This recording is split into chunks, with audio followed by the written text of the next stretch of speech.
Assalamualaikum warahmatullahi wabarakatuh.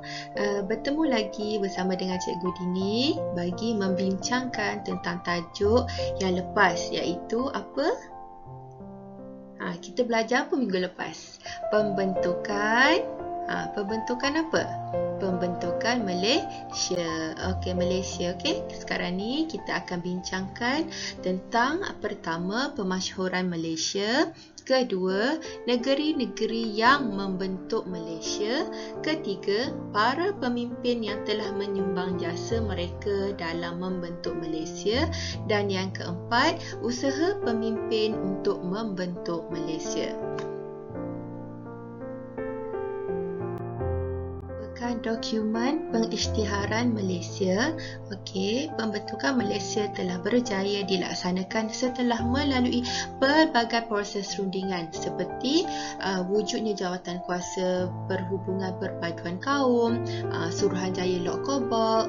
Tunku Abdul Rahman perlu ke London untuk membuktikan bahawa rakyat Malaysia ataupun rakyat Persekutuan Tanah Melayu, rakyat di Sabah, rakyat di Sarawak dan juga rakyat di Singapura bersetuju untuk membentuk Malaysia. Kemudian jalur pada bendera Malaysia pula telah ditambah. Ingat jalur pada bendera Malaysia telah ditambah untuk memasukkan jalur bagi negeri Sabah, Sarawak dan juga Singapura. Kemudian Perlembagaan Malaysia telah digubal daripada Perlembagaan Persekutuan Tanah Melayu. Dokumen yang kamu lihat ini merupakan dokumen rasmi yang ditulis menggunakan tulisan apa ni? Tengok, menggunakan tulisan Jawi. Ini adalah dokumen pengisytiharan Malaysia ataupun pemasyhuran Malaysia. Diadakan secara serentak pada 16 September 1963 di ketiga-tiga tempat, iaitu pertama di Kuala Lumpur. Kuala Lumpur ini merujuk kepada Kuala Lumpur dan juga Singapura. Kedua di Sabah dan juga di Sarawak. Lihat ni gambar ni, kamu boleh rujuk muka surat. Kami boleh rujuk muka surat 7 dalam buku teks. Seterusnya, negeri-negeri dalam Malaysia.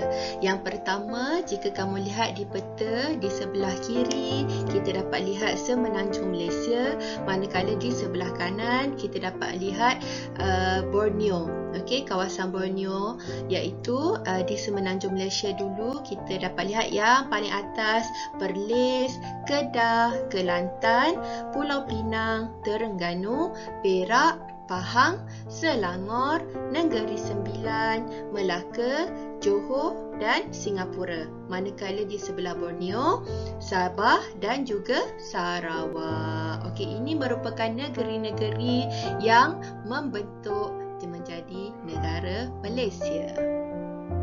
Antara pemimpin yang telah banyak berjasa membentuk negara Malaysia, mestilah yang pertama Perdana Menteri Malaysia nombor 1. Siapa? Beliau merupakan Tunku Abdul Rahman. Kedua, Timbalan Perdana Menteri Malaysia. Ini merupakan ayah kepada Datuk Seri Najib, iaitu siapa? Tun Abdul Razak bin Datuk Hussein. Yang ketiga, Lee Kuan Yew. Lee Kuan Yew ini merupakan Presiden Singapura yang ingin memasukkan Singapura ke dalam Malaysia bagi mengelak ancaman komunis. Yang keempat, Tun Muhammad Ghazali bin Syafi'i. Beliau merupakan Ketua Setiausaha.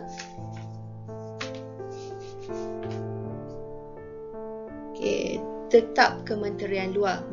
Beliau juga merupakan anggota dalam Suruhanjaya Kobok. Yang kelima, Tun Dato' Mustafa bin Dato' Harun.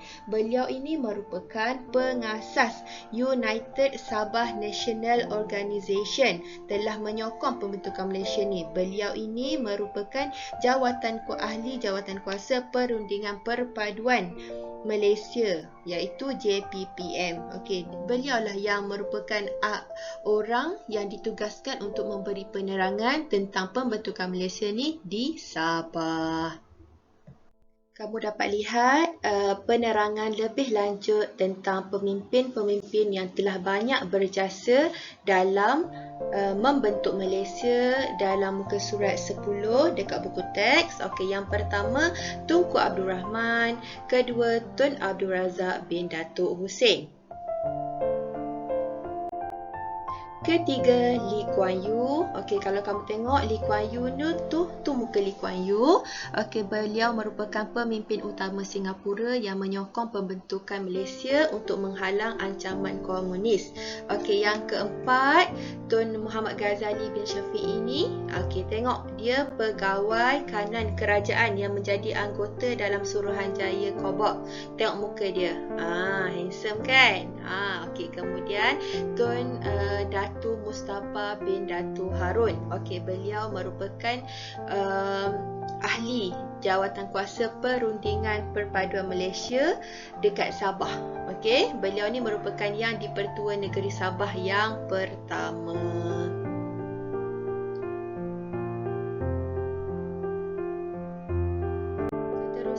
Kita dapat lihat lagi 4 orang pemimpin yang berjasa dalam membentuk Malaysia, iaitu Tun Muhammad Fuad Stephen. Okey, Tun Muhammad Fuad Stephen ni dia merupakan pengasas United National Kadazan Organisation ataupun UNCO. Beliau dilantik menjadi pengerusi JPPM. Setelah pembentukan Malaysia, beliau dilantik menjadi Ketua Menteri Sabah yang pertama. Ingat Tun Muhammad Fuad Stephen. Okey, seterusnya lagi Tan Sri Datuk Amar Stephen Kalong Ningkan. Okey, siapakah Tan Sri Datuk Amar Stephen ni? Okey, beliau merupakan pengasas kepada Sarawak National Party ataupun SNAP. Okey, beliau merupakan ahli JPPM juga dan beliau dilantik menjadi Ketua Menteri Sarawak yang pertama. Tun Muhammad Fuad Stephen Ketua Menteri Sabah yang pertama, manakala Datuk Seri Datuk Amar Stephen Kalong Ningkan menjadi Ketua Menteri Sarawak yang pertama. Tun Temenggung juga Anak Baryeng merupakan pemimpin Parti Pesaka Anak Sarawak.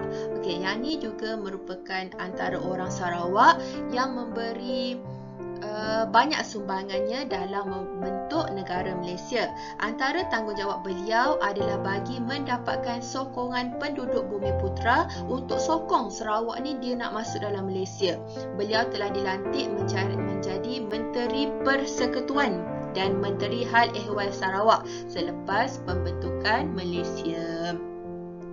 Tan Sri Datuk Amar Ong Ki Hui memainkan peranan penting dalam penubuhan Sarawak United People's Party. Okey, SUP ataupun dikenal sebagai SUP, SUPP. Pada awalnya parti beliau tolak idea pembentukan Malaysia ni. Namun demi kepentingan masa depan Sarawak, SUPP ni dia menyokong penubuhan pembentukan Malaysia. Okey, jadi terdapat berapa orang pemimpin yang telah memainkan peranan penting dalam membentuk Malaysia? Okay, cuba kira. Siapa? Berapa? Okey, pandai. Bagus.